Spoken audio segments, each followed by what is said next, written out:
बात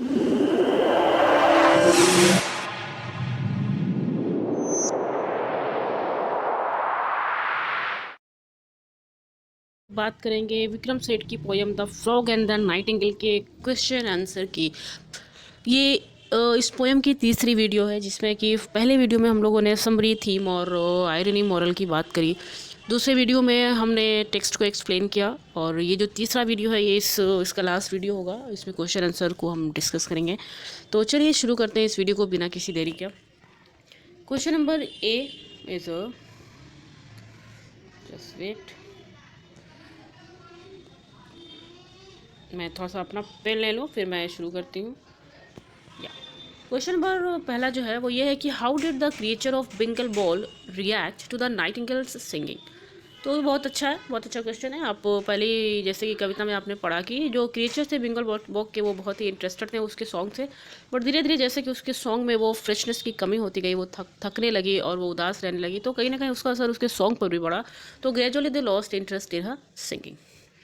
question number B, what are the different ways in which the fog assessor asserted he is important। ठीक है, कि किस तरह से उसने अपने इम्पोर्टेंस को डिक्लेयर किया, असर्ट किया। ठीक है, देखिए तो सबसे पहला जो पॉइंट है वो ये है कि singing loudly despite other animals disliking he is singing and wanting him to stop. ये तो बड़ा भी वो कहते हैं ना मनवर टाइप का कैरेक्टर, सारे जो पशु पक्षी हैं उसको पसंद नहीं करते हैं। ठीक है, तो वही कह रहा है कि सिंगिंग लाउडली, वो ज़ोर ज़ोर से गाता है, अब बावजूद इसके कि जो अदर एनिमल है वो उसकी सिंगिंग को डिसलाइक करते हैं और चाहते हैं कि वो उसकी सिंगिंग को स्टॉप कर दे, बट इन सब के बावजूद भी वो तेज़ तेज़ गाता रहता है। ठीक है, और दूसरी जो चीज़ है वो क्या है कि telling the nightingale that he was a good singer and owner of the sumac tree. ये भी बताया उसने कि वो एक अच्छा सिंगर है और इस सुमेट्री को ओन करता है। ठीक है, training to trying to train the nightingale, वो क्या कहे के लिए ट्रेनिंग देना चाहता है भाई, वो किस वजह से, उसके अंदर तो वो हुनर है नहीं जो नाइटिंगेल को चाहिए, बट वो अपने इंपॉर्टेंस को बताता है कि मैं तुमको just I was as able that I can give training to you. तो मोजार्ट वाली एक लाइन आपको याद होगी, उसके आसपास की चीज़ें हैं ये। ठीक है, we are taking money from the animals for listening to the nightingale song. ठीक है, ये भी उसकी इंपॉर्टेंस कहीं ना कहीं वो एक कैपेबल है कि वो उससे मनी भी ऐड पा रहा भी। तो ये चीज़ें क्या है, ये चालाकी है, थोड़ा सा कैपिटलिस्ट माइंड का है वो। फिर है even after the nightingale died tried to show that he tried to teach her but she was stupid creature who was too nervous tensed and got carried away। देखिए, मरने के बाद भी वो ये बताने की कोशिश करता है कि मैं तो उसको टीच करना चाहता था, मैंने कोशिश करी कि उसको मैं कुछ सिखा दूँ, कुछ बता दूँ, टीच कर दूँ, बट वो तो एक बेवकूफ़ क्रिएचर थी जो बहुत ज़्यादा नर्वस हो गई, बहुत ज़्यादा टेंस्ड हो गई और मर गई। ठीक है, क्वेश्चन नंबर नेक्स्ट है, why is the frog's joy was sweet and bitter.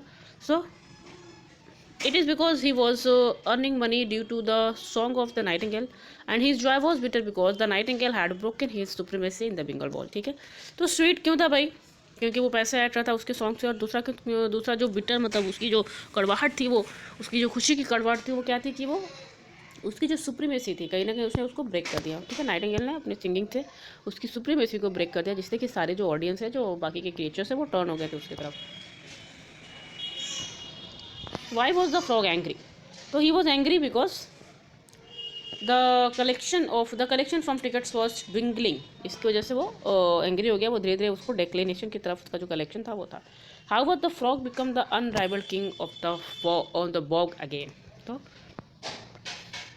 as the other animal lost interest in the singing of nightingales and one day one when burst and शीरा। ठीक है, एक नस फट गई और क्योंकि इतना ज़ोर लगाया उसने कि उसको उसकी जो वेन थी वो फट गई, जिसकी वजह से वो उसकी मौत हो गई और वो फिर से एक अनराइवल्ड किंग जो है वो उस बॉक का हो गया।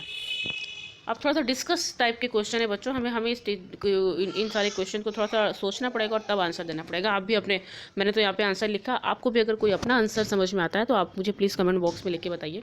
तो ये क्या करें, bring out the irony of the frog statement. क्या statement, your song must be your own. देखिए, मैंने टेक्स्ट में भी आपको ये चीज़ बताई थी और जो मेरा पहला वीडियो था उसमें भी मैंने आपको बताया। तो सबसे पहले की आयरनी क्या है कि your song must B own lies in the fact that the Nightingale was singing her own song. सबसे पहले तो वो अपना खुद का सॉन्ग गाती है, वो किसी और का सॉन्ग नहीं ले रही है। ठीक है, बट द फ्रॉग हिमसेल्फ आज, लेकिन फिर भी ये खुद से कहता है, क्या कहता है कि नाइटिंगेल सिंग टू सॉन्ग आज ही ट्रेंड है, कि वो जैसा ट्रेंड कर रहा है वो उस सॉन्ग को उस तरह से गाए। वो क्यों गाएगी भाई, यही तो आयरनी है, उसका सॉन्ग तो खुद का सॉन्ग है। पहले ही नाइटिंगेल ने इस चीज़ को डिक्लेयर कर दिया, बट फिर भी उसको कहता है कि मैं तुमको ट्रेनिंग दूंगा जैसा वैसे तुमको गाना है। तो यही आयरनी है इस पोएम में। Do you think the end is justified? आपको क्या लगता है कि जो एंड हुआ जिसमें कि नाइटिंगेल की मौत हुई और कहीं ना कहीं जो विनर था वो फ्रॉग था, तो आपको क्या लगता है कि ये जो एंड है क्या ये जस्टिफाई था? तो इस आंसर में देखिए, इसका जो सीधा आंसर है वो यहाँ पे ये बता रहा है कि it is justified because in reality to it is the clever and manipulative who win. Reality की बात करें, बहुत ही अच्छा सा ये आंसर है भाई NCERT का, कि थोड़ा सा वास्तविकता भी यही है कि जीतता वही है जो थोड़ा सा बदमाश नेचर का होता है, जो थोड़ा क्लेवर नेचर का होता है। जितना तो सीधे साधे लोग तो दब्बू टाइप के होते हैं, वो हमेशा मजलिस में या कहीं पर भी बेचारे चुप रह जाते हैं और हार मान लेते हैं, ठीक है। तो रियलिटी इसीलिए ये जस्टिफाइड करे इस आंसर को कि मेरे हिसाब से कि देखिए, डू यू थिंक टाइप की जो भी आंसर है ना वो येस और नो टाइप के हो सकते हैं। अगर आपको येस में आंसर देना होता है तो you have to give the reason and then after go ahead. If your answer is no, so you have to give the reason why this answer is no and then you have to go ahead, give reason for your answers in the category of negative. तो आपको वो चीज़ें देनी है, ठीक है। फिर क्या कह रहा है कि and of the those who are meek and docile often fall. कह रहे हैं कि जो कमज़ोर हैं, जो नेचर से बहुत मीक हैं, डोकाइल हैं, वो हमेशा पतन की तरफ बढ़ जाते हैं समाज में, सोसाइटी में, ठीक है। अब जिसकी वजह से जो चालाक वर्ग के लोग हैं वो अपने आप को थोड़ा सा होशियार समझते हैं और उनको ये लगता है कि वो हर तरफ जो है वो अपना झंडा गाड़ेंगे, ठीक है। अब देखिए,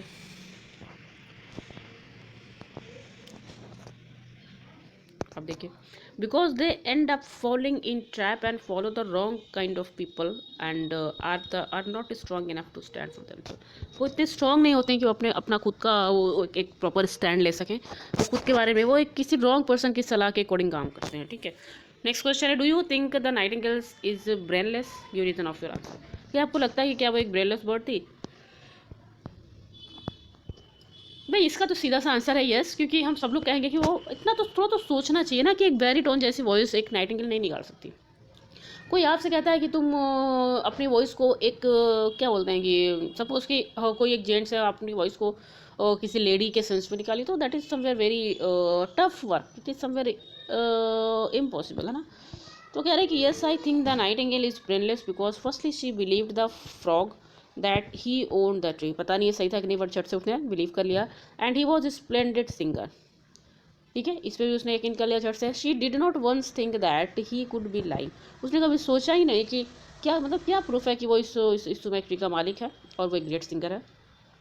वो उसने नहीं सोचा कि मैं भी ये झूठ भी बोल सकता है। She did not ask him to sing और कंपेयर विद हिम। जब ऐसी बात आई कि मैं एक स्प्लेंडेड सिंगर हूँ, तो उसने उसको एटलीस्ट उसको चेक करना चाहिए था कि क्या है उसकी सिंगिंग, कम से कम उसको जानना था ना। उसने ऐसा भी नहीं किया। In fact she began thinking very highly for him, और in spite of these things she began thinking highly for the frog, ठीक है। अब देखिए, she was a fool to have let him earn money by selling her own song for sale। अब देखिए, अपने song को बहुत ज़्यादा फूल थी कहीं ना कहीं राइटर के अकॉर्डिंग, अपने सॉन्ग को उसने फ्रॉग के लिए बेचना शुरू कर दिया। मेहनत उसकी है, सॉन्ग उसकी है, बट वो एक फूल भी, थोड़ी सी तारीफ के लिए वो बेचे जा रही है अपने सॉन्ग को, अपने गले को फाड़े जा रही है। The Nightingale practised and सैंग against her wishes. अपनी मर्जी के खिलाफ वो गाना भी गाई और क्या किया उसने, प्रैक्टिस भी किया और गाना भी गाया उसने। She was not sensible enough to refuse the frog for his unreasonable demands and persuasion. उसके अंदर उतनी सेंस ही नहीं थी, वो कभी कभी डिटरमाइंड नहीं हो पाई कि वो अच्छे से अगेंस्ट कर सके इन चीज़ों को कि ठीक है मुझे नहीं। वो जो फ्रॉग का डिटर्मिनेशन था, वो जो अनरीजनेबल डिमांड्स थी उसको उसके अगेंस्ट खड़े होने चाहिए थे, ठीक है। She did not once think of finding a solution और flying away when she was not happy there. धीरे धीरे वो नाखुश हो रही थी ना उस ट्रेनिंग से, उस कंडीशन से, तो उसको ये चीज़ सोचना चाहिए कि मैं भी चलो यहाँ से कहीं और चलते हुए भी मुझे कुछ और रास्ता दिख जाए। उसने ऐसा जब जैसे ही वो कुछ थकान फील करने लगी, वो टायर्ड फील करने लगी, उसकी इच्छा नहीं थी, तो उसको कुछ दूसरा जो रास्ता था वो देखना चाहिए था ना। Despite of having a melodious voice and being a crowd puller, the nightingale turns out to be a loser and dies. How far is she responsible for her own downfall? She is totally responsible for her own downfall, children. बच्चों को पूरी तरह से responsible थे। अगर आप देखें class 10 के स्टूडेंट, मैं बार बार आपसे कहती हूँ कि आप बस कविता को एक बार अच्छे से पढ़ लीजिए। You have to read the poem properly. कोई भी क्वेश्चन, मैं आपको गारंटी देती हूँ कि कोई भी क्वेश्चन ऐसा नहीं है जो आप नहीं कर सकते हो, but each and every line of your text you have to understand in your mind, ठीक है। even if she was new to the place, she was initially carried by the lives of the frog. ठीक है, वो नई थी उस place के लिए, बट फिर भी उसने बहुत ही जल्दी उसकी बातों में, फ्रॉग की बातों में वो आगे उस पर यकीन कर लिया उसने. She could have later tried to find a way out or put her foot down when he persuaded her to practice for 6 hours in a rain. देखिए इस बारिश में 6 घंटे की प्रैक्टिस उसके लिए बहुत थी, उसको स्टैंड लेना चाहिए था ना. फिर क्या हुआ, she turned a loser because she did not formally put her foot down against the unreasonable scale, जो अनरीजनेबल सेल. ठीक है, उसके वो जो सेल था वो उसके लिए कोई भी फ़ायदेमंद सेल नहीं था भाई, ऐसा तो कुछ वो बिजनेस करने आई नहीं थी, तो ये उसके लिए नहीं था. Long hours of practice even in rainy weather, being scolded when the sale of ticket crushed and continued to sing even when she did not enjoy or wish to sing. तो ये सब जो विपरीत कंडीशन थी Nightingale की, ये सारी चीज़ें उसको समझनी चाहिए थी. ठीक है, एक के बाद एक, थोड़ा सा बारिश में, जैसे बारिश जो रेन था, the condition start from there until the last it was going on. तो बीच में भी कहीं पर भी स्टैंड ले रही थी, कई बार भी समझती उसका डांटना, उसका थोड़ा फ्लैट नहीं करना, उसको थोड़ा समझना चाहिए. तो she was completely responsible for his own downfall. Okay, अभी देखिए क्या कह रहे हैं कि her foolish submissiveness was responsible for becoming a loser और इवेंचुअली डाइंग. ठीक है, तो आप अपनी बुद्धि लगाइए और अपने आप को एक उजागर, या तो आप उजागर कर सकते हैं खुद को, या फिर आप अपने आप को डाउनफॉल की तरफ ले जाएंगे. अब लास्ट क्वेश्चन देखते हैं. Do you agree with the frog's inference of the nightingale's character? Give reason for your answer. I agree with the frog inference of the nightingale's character because he had inferred that nightingale was a stupid creature, too nervous, tense and prone to influence. सबसे पहले तो इस चीज़ से बचना भाई, हमें अपने आप को ऐसे नहीं बनाना है कि कोई हमें ये कह सकते शी वॉज और he was prone to influence. ठीक है, तो ये नहीं करना है. He was right when he thinks that one song should be their own. I agree because one can only sing with confidence when it is their own style. अपनी style में हम कंफर्ट होते हैं, जब भी हम कंफर्ट जोन से थोड़ा बाहर जाते हैं तो चीज़ें उथल पुथल होती हैं. तो सोच समझ के, है ना. Singing according to the other people wishes deprived on the self confidence and happiness. तो ये था जो रीज़न अभी आपने इस आंसर में देखा. और इसी के साथ बच्चों ये पूरा जो पोएम है वो मैंने कंप्लीट कर दिया. सारे क्वेश्चन आंसर दे डाले, टेक्स्ट दे डाला, और समरी और थीम, मॉरल, आयरनी सब मैंने दे दिया. उम्मीद है कि आपको ये पोएम पसंद आई होगी. प्लीज़ मुझे कमेंट करिए और ज़्यादा से ज़्यादा चैनल को सब्सक्राइब करिए, शेयर करिए और अपने आइडियाज़ मुझे फॉलो करने के लिए दीजिए. मिलते हैं नेक्स्ट वीडियो में. जो नेक्स्ट पोएम है CBSE की मिरर, उसमें मिलते हैं. तो तब तक के लिए बाय बाय.